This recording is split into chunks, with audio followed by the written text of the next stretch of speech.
Bonjour, ici le docteur Franck de la chaîne Santé Plus 50+. Aujourd'hui, je vais vous parler comme un médecin, mais aussi comme quelqu'un qui a passé une grande partie de sa vie à observer une chose très simple. Certains gens, entre 65 et 85 ans, ont un corps et une vie qui paraissent beaucoup plus jeunes que leur âge, et d'autres, au même âge, sont déjà très limités. La question que je vais vous poser, et à laquelle je veux vous aider à répondre, c'est « Et vous ? Comment vieillissez-vous vraiment ? Et surtout, que pouvez-vous faire pour rester du bon côté de la balance ?» Dans cette vidéo, je vais vous présenter 5 capacités clés. Si vous les avez encore, entre 65 et 85 ans, je peux vous dire, en tant que médecin, vous vieillissez mieux que 90% des gens de votre âge. Ces 5 capacités sont se lever d'une chaise sans les mains, avec une force correcte des jambes, marcher d'un bon pas plusieurs minutes sans être complètement épuisé, garder un bon équilibre pour éviter les chutes, conserver une mémoire et une clarté mentale suffisantes pour gérer sa vie, rester autonome dans les activités du quotidien et garder des liens sociaux réels. Nous allons voir ensemble comment tester chacune de ces capacités chez vous, ce que signifie chaque test pour votre santé et votre longévité, et comment les entretenir ou les améliorer, même si vous sentez qu'elles ont déjà baissé. Avant de commencer, je dois vous rappeler une chose importante.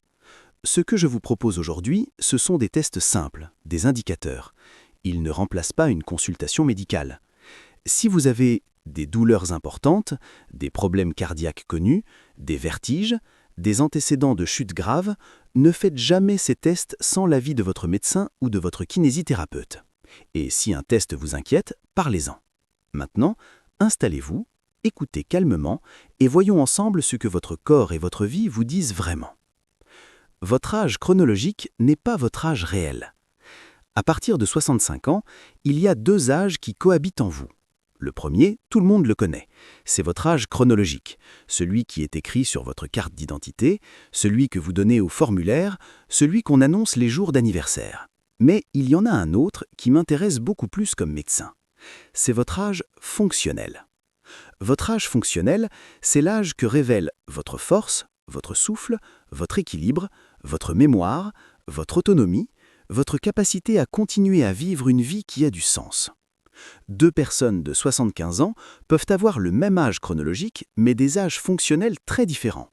L'une marche vite, monte les escaliers, fait ses courses, lit, cuisine, rit avec ses amis.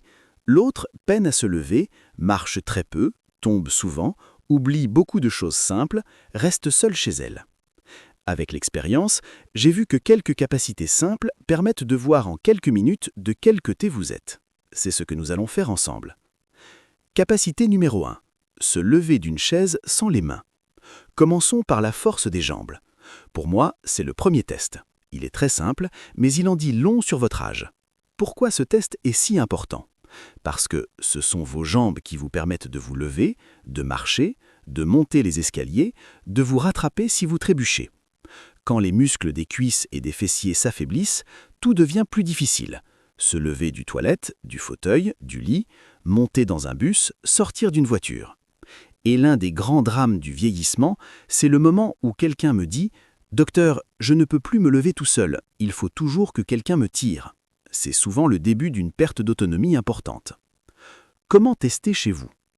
Nous allons faire le test de la chaise. Prenez une chaise solide, avec dossier, sans roulette, placez-la contre un mur pour qu'elle ne recule pas, asseyez-vous au bord de la chaise, pas affalé fond, mettez vos pieds bien à plat au sol, à la largeur du bassin, croisez vos bras sur la poitrine pour ne pas vous aider avec les mains. Le test est le suivant. Vous allez essayer de vous lever complètement, puis de vous asseoir sans utiliser vos mains. Faites-le 5 fois de suite, si vous en êtes capable. Allez à votre rythme sans vous précipiter. Si 5 fois vous semble impossible, commencez par voir si vous pouvez le faire au moins une fois. Comment interpréter le résultat ?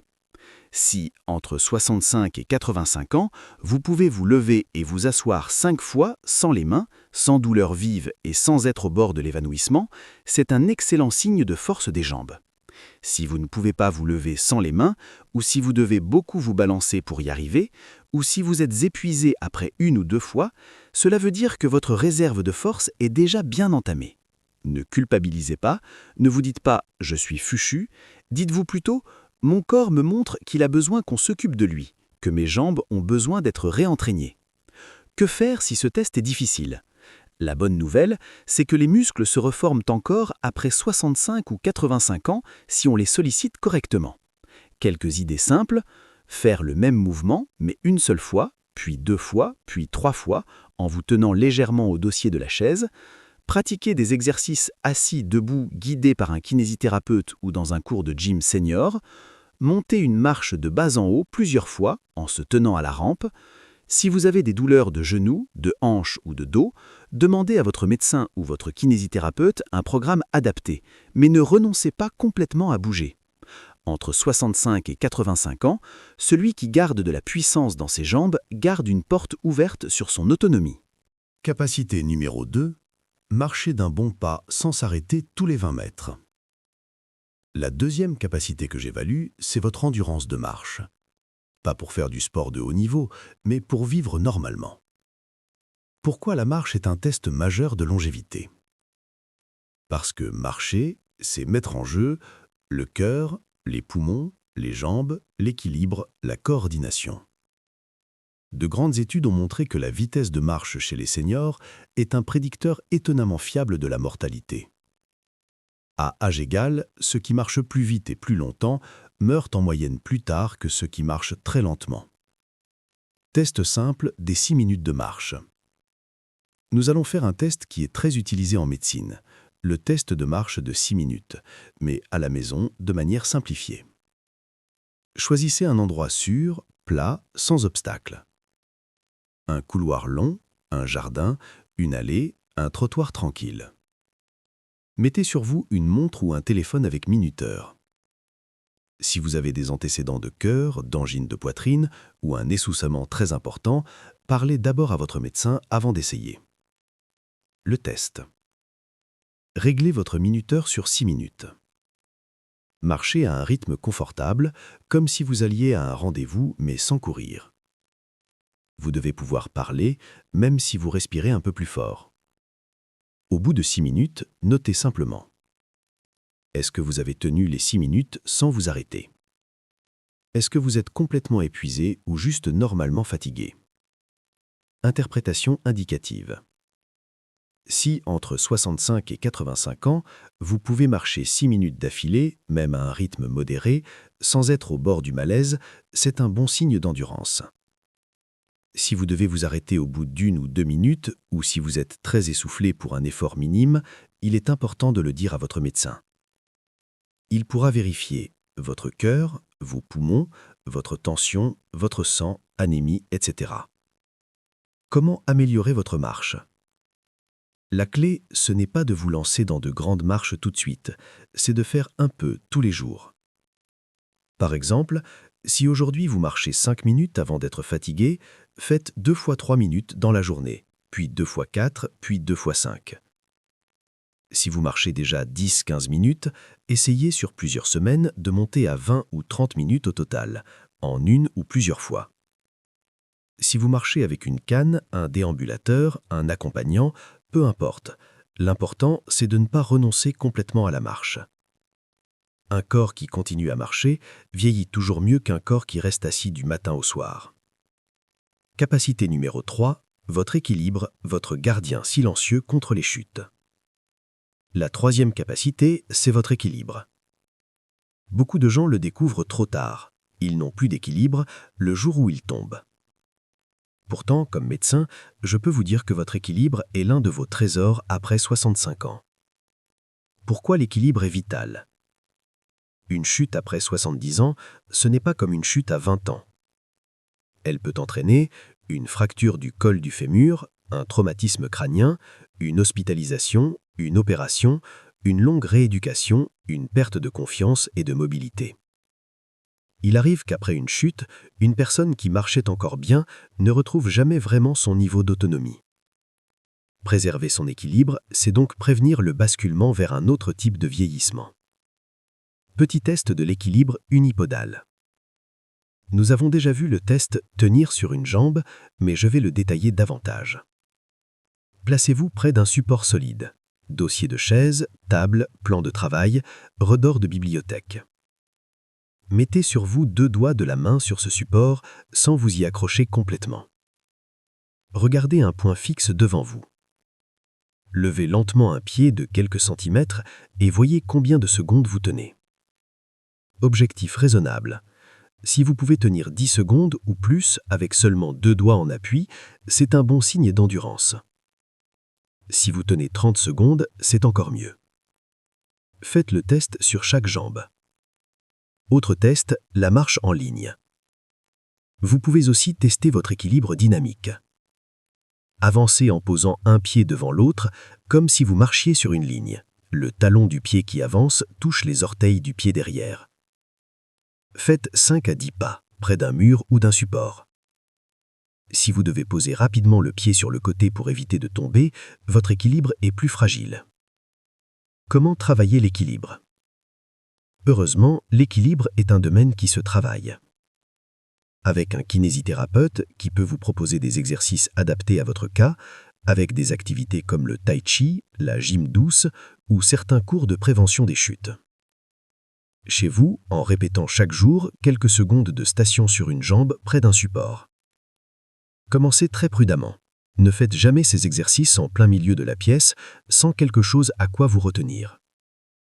Mais si, entre 65 et 85 ans, vous arrivez à tenir debout sur une jambe sans paniquer, marcher en ligne sur quelques pas, vous retourner sans perdre l'équilibre, vous êtes en train de gagner des années d'autonomie. Capacité numéro 4, mémoire et clarté mentale, votre pilote intérieur. La 4e capacité clé, c'est votre cerveau, votre mémoire, votre clarté mentale. Je ne parle pas de retenir des listes de chiffres, je parle de votre capacité à savoir où vous êtes, gérer vos rendez-vous, suivre une conversation, apprendre encore un peu, organiser votre journée. Ce qui est normal, ce qui l'est moins. Après 65-70 ans, il est normal de chercher parfois un mot, oublier le nom d'une personne croisée rarement, ne plus avoir la mémoire aussi vive qu'à 30 ans. Ce qui est moins normal, c'est de se perdre dans des lieux familiers, oublier régulièrement les rendez-vous importants, répéter les mêmes questions plusieurs fois dans la même heure sans s'en souvenir, avoir du mal à suivre une conversation simple, ne plus savoir utiliser des objets que vous utilisiez bien avant. Télécommande, téléphone simple, cuisinière. Petit test maison.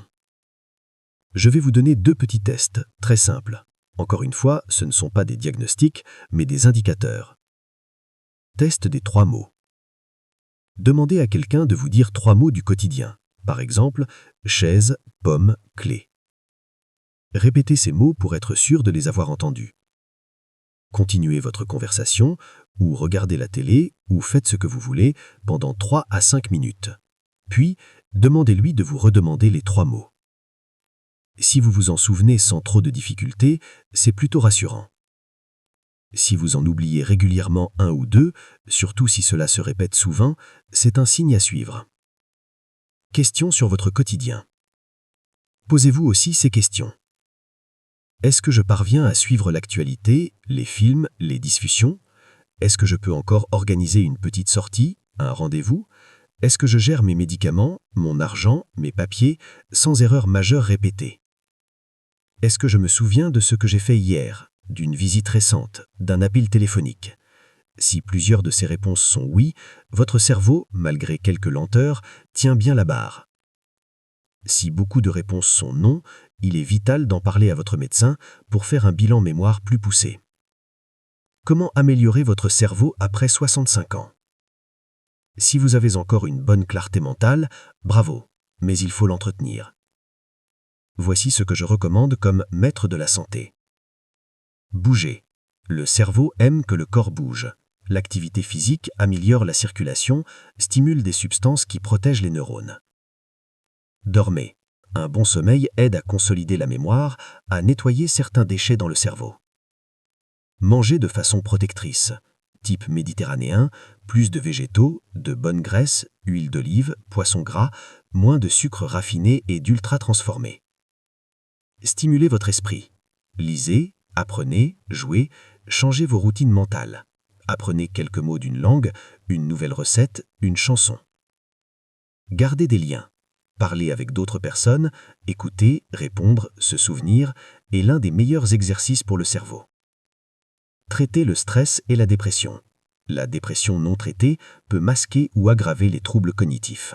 Ne restez pas seul avec un moral très bas. Capacité numéro 5, autonomie et vie sociale, l'âme de votre vieillissement. La 5e capacité, c'est votre autonomie globale et votre vie sociale. C'est peut-être la plus importante, parce qu'elle rassemble toutes les autres. Êtes-vous encore le pilote de votre vie? Posez-vous honnêtement ces questions. Est-ce que je peux encore décider de ma journée? Si j'ai envie d'acheter quelque chose, est-ce que je peux m'organiser pour y aller? Est-ce que je peux préparer un repas simple, faire cuire des légumes, des pâtes, un œuf? Est-ce que je peux prendre soin de mon hygiène, me laver, m'habiller, me coiffer seul, même avec un peu de temps?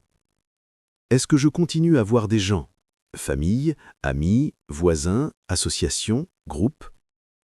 Si cette description vous ressemble, même avec quelques limitations, vous avez gardé l'une des choses les plus précieuses. Une vie qui vous appartient encore.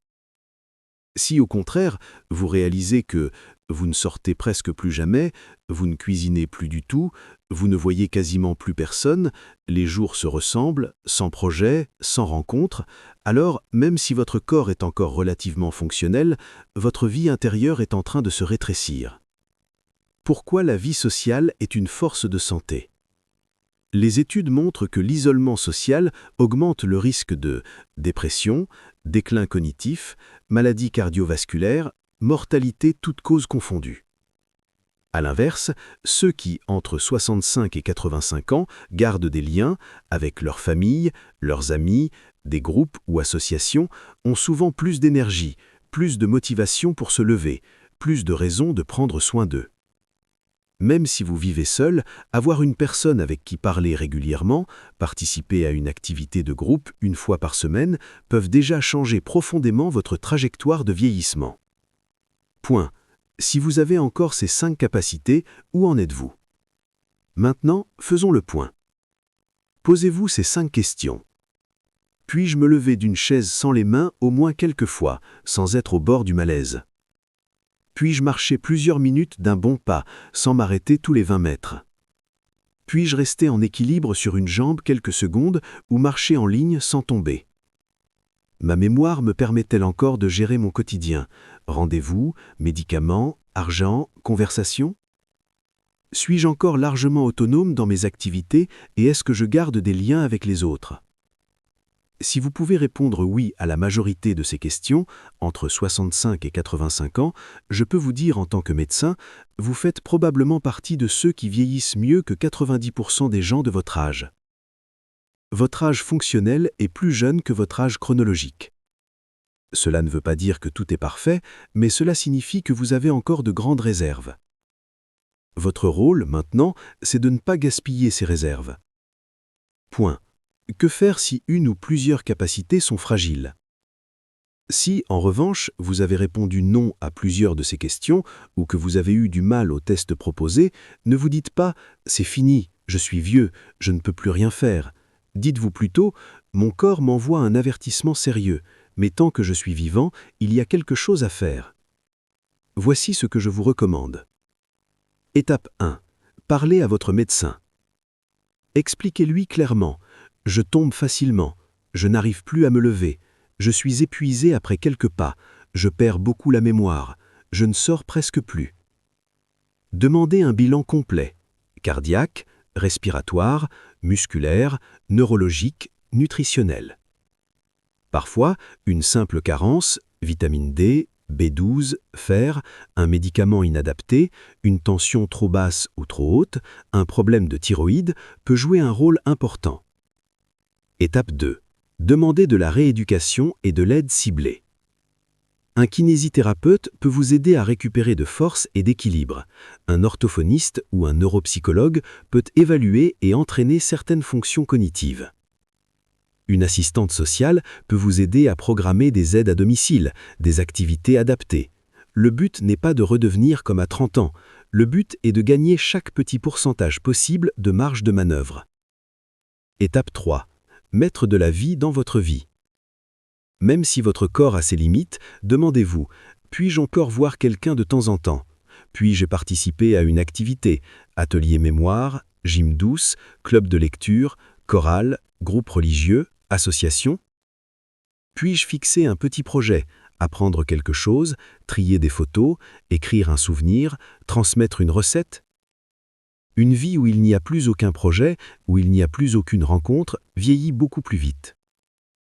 Plan d'action. Comment utiliser ces 5 capacités dans votre vie quotidienne? Je vais maintenant vous proposer un petit plan pour les semaines et les mois à venir. Choisissez une capacité prioritaire.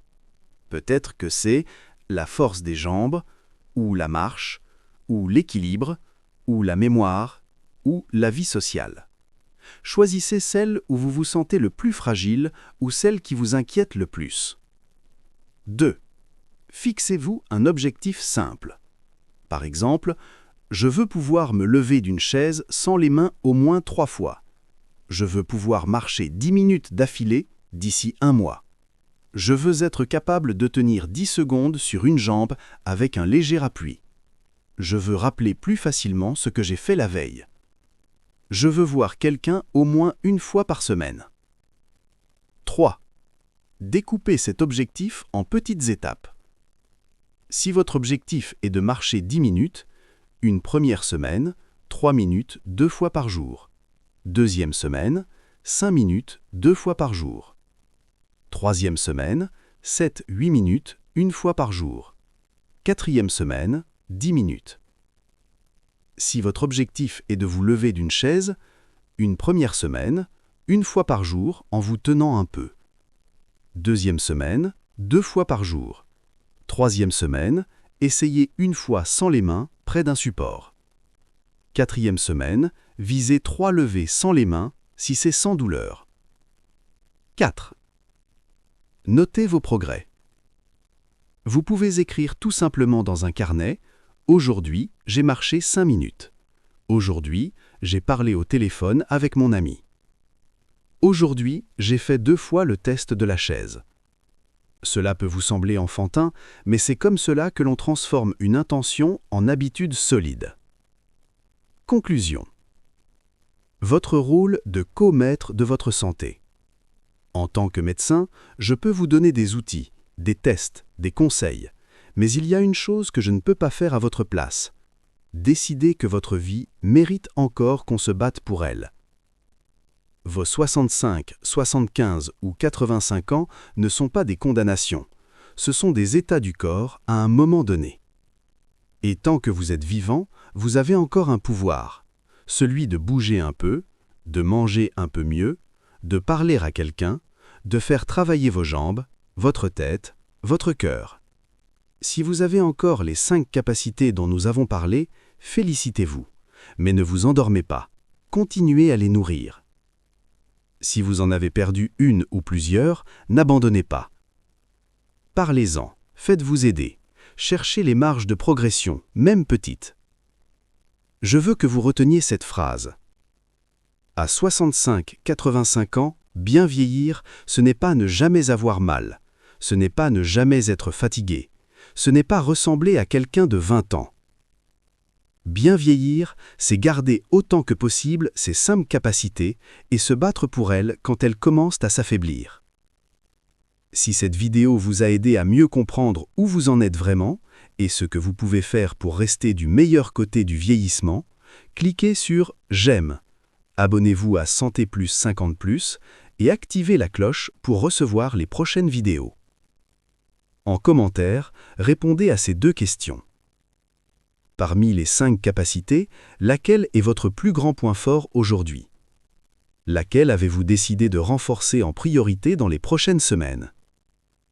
Je suis le Dr Franck, merci pour votre confiance et à très bientôt sur Santé Plus 50 +, pour continuer à vous accompagner dans l'art de bien vieillir, de rester en mouvement et de garder votre vie vivante, même après 65 ans.